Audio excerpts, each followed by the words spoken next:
बिस्मिल्लाहिर्रहमानिर्रहीम। अस्सलाम वालेकुम students, welcome to the superior learning management system of Chawinda campus. आज हम लोगों ने कमर्शियल जियोग्राफिया का हिस्सा दोम का सवाल नंबर 6 डिस्कस करना है। सवाल नंबर 6 जो है वो है पाकिस्तान के ज़राए आबपाशी पर नोट लिखें। आज हम लोगों ने पाकिस्तान के मींस ऑफ इरिगेशन सिस्टम जो है उसको डिस्कस करना है। लेक्चर नंबर हमारा 20 है, ठीक है, और टॉपिक है हमारा ज़राए आबपाशी। तो पाकिस्तान जो है ये एक ज़राई मुल्क है। इसकी 75% आबादी का इन्हिसार ज़राअत पे है। तो यहाँ पे जो सालाना बारिशों की मिकदार है वो 20 इंच से कम है। तो बारिशें जो हैं वो आबपाशी के लिए जो है पानी की ज़रूरत को पूरा नहीं कर सकती, जिसकी वजह से हम लोग मसनूई तरीके इस्तेमाल करते हैं आबपाशी के। तो पाकिस्तान में जो है जो artificial means of water resources use किए जाते हैं उसमें सबसे पहले हमारे पास आ जाते हैं कुएं, दूसरे नंबर पे तालाब हैं, तीसरे नंबर पे कारेज हैं, चौथे नंबर पे कोल, पांचवें पे ट्यूबवेल और छठे नंबर पे हमारे पास नहरें आ जाती हैं। नहरें जो हैं वो नहरों की हमारे पास 3 इकसाम पाई जाती हैं। नंबर 1 पे हैं दायमी नहरें, नंबर 2 पे हैं गैर दायमी नहरें और नंबर 3 पे हैं सैलाबी नहरें। अब हम लोग वन बाय वन इनको डिस्कस कर लेते हैं। सबसे पहले हमारे पास आ जाते हैं कुएं। तो कुएं जो हैं ये नहरों के बाद फसलों को सैराब करने का सस्ता और आसान जरिया है। लेकिन ये जो जरिया है इसमें कुछ ड्रॉबैक्स पाए जाते थे। सबसे पहले नंबर पे जो हमारे पास आता है वो ये है कि ये तरीका जो है ये महदूद हद तक फसलों को सैराब करता था, यानी कि इस तरीके से हम लोग बड़े पैमाने पे फसलों को सैराब नहीं थे कर सकते। तो पाकिस्तान के दामनी इलाकों के लोग यानी कि मैदानी इलाकों के लोग जो हैं वो इस तरीके के जरिए आबपाशी करते हैं। दूसरे नंबर पे हमारे पास आते हैं तालाब। तो तालाब जो हैं ये एक ऐसा तरीकाकार है जिसमें जिन इलाकों में ज़्यादा बारिशें होती हैं, यानी कि बाकी पाकिस्तान के डिफरेंट जो इलाके हैं वहाँ पे बारिशों की मिकदार भी डिफरेंट है। कुछ इलाके ऐसे हैं जहाँ पे बारिशें ज़्यादा होती हैं, कुछ इलाके ऐसे हैं जहाँ पे बारिशें कम होती हैं। तो जिन इलाकों में बारिशें ज़्यादा होती हैं अब वहाँ पे किसान जो हैं फार्मर्स छोटे छोटे तालाब बना लेते हैं और तालाबों में जो है वो पानी स्टोर कर लिया जाता है। तो उस जो ज़ख़ीरा शुदा पानी है उसको इस्तेमाल करते हुए फसलों को सैराब किया जाता है। तो तालाब जो है ये मुख्तलिफ साइज़ के होते हैं। तो तालाब की साइज़ का इन्हिसार जो है वो किस पे डिपेंड कर रहा होता है, मजमूई सालाना मिकदार पे, यानी कि बारिश की जो मजमूई सालाना मिकदार है और सालाना मिकदार जो बारिश है उस पर डिपेंड करेगा तालाब का साइज़। तो पाकिस्तान के कुल रकबे का 0.2% जो है वो तालाबों के ज़रिए सैराब किया जाता है, यानी कि ये तरीका जो है ये यूज़ किया जाता है फसलों को सैराब करने के लिए, आबपाशी की ज़रूरियात को पूरा करने के लिए। थर्ड नंबर पे हमारे पास आ जाते हैं कारेज़। तो कारेज़ जो हैं ये एक ऐसा ज़रिया आबपाशी है जिसमें ज़मींदोज़ नालियाँ बना के, यानी कि ज़मीन के अंदर नालियाँ बनाई जाती हैं। तो उनके ज़रिए जो है उनकी मदद से फसलों को पानी तक पहुँचाया जाता है। ये तरीका जो पाकिस्तान में ज़्यादातर सूबा बलोचिस्तान में राइज है। तो बलोचिस्तान की तकरीबन 15% जो रकबा है बलोचिस्तान का उसको कारेज़ के ज़रिए सैराब किया जाता है, यानी कि इसके ज़रिए जो है वो आबपाशी की ज़रूरियात को पूरा किया जाता है। तो ये एक तरीकाकार है जिसके ज़रिए हम लोग अपनी आबपाशी की ज़रूरियात को पूरा करते हैं।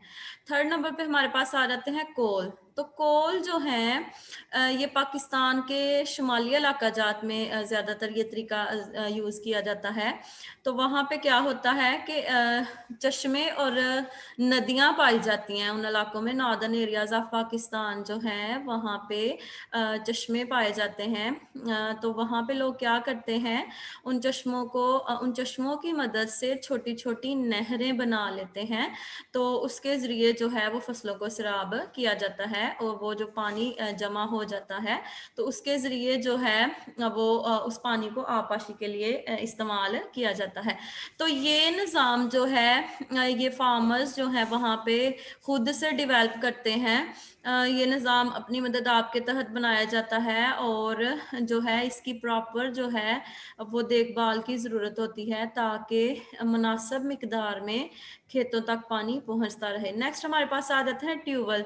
तो ट्यूबवेल जो है ये तरीकाकार जो है ये पाकिस्तान बनने के बाद मुतारिफ करवाया गया था 1967 से 1968 के दरमियान।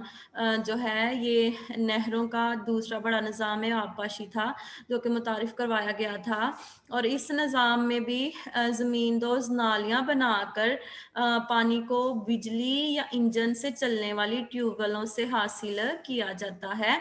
ट्यूबवेल से पानी हासिल करके तो नालियाँ बनाई होती हैं ज़मींदोज़, तो उनके ज़रिए जो है पानी को फसलों तक पहुँचाया जाता है।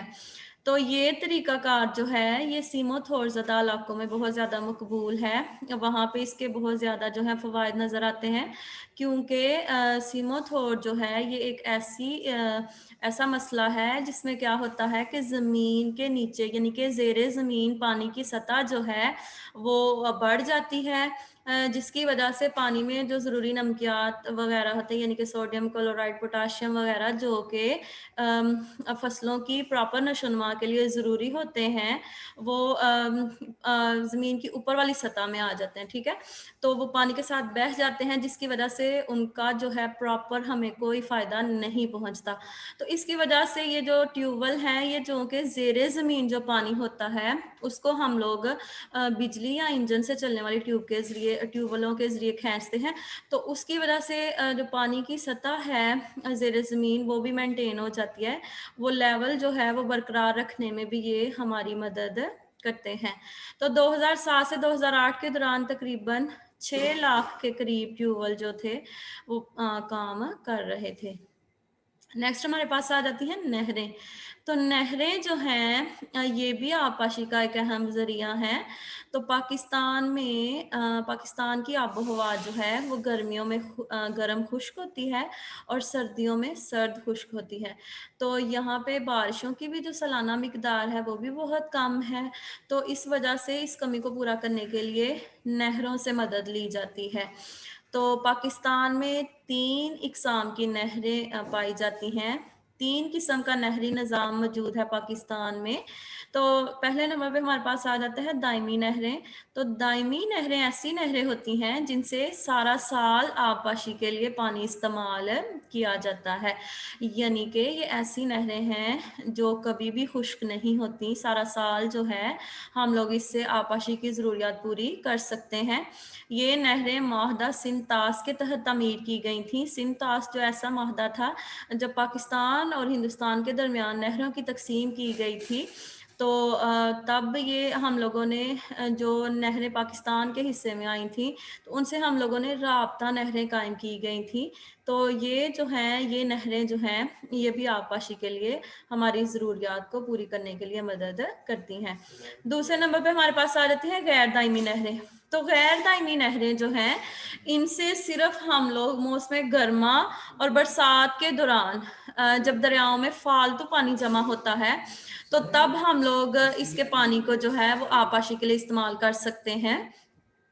जब मानसून की बारिशें होती हैं ना पाकिस्तान में मौसम गर्मा और बरसात के दिनों में तब दरियाओं में जो है वो पानी स्टोर हो जाता है तो उस पानी को हम लोग आबपाशी के लिए इस्तेमाल करते हैं। तो वो नहरें जो हैं ऐसी नहरें जिनसे हम लोग सिर्फ मौसम गर्मा और बरसात के दिनों में पानी हासिल कर सकें वो उनको हम लोग गैर दायमी नहरें कहते हैं।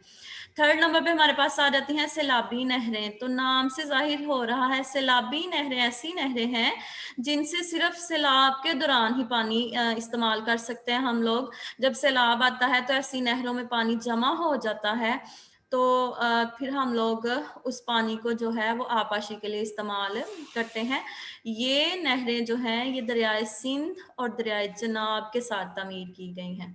ओके बच्चे, अल्लाह हाफिज़। Hope so you can understand my lecture.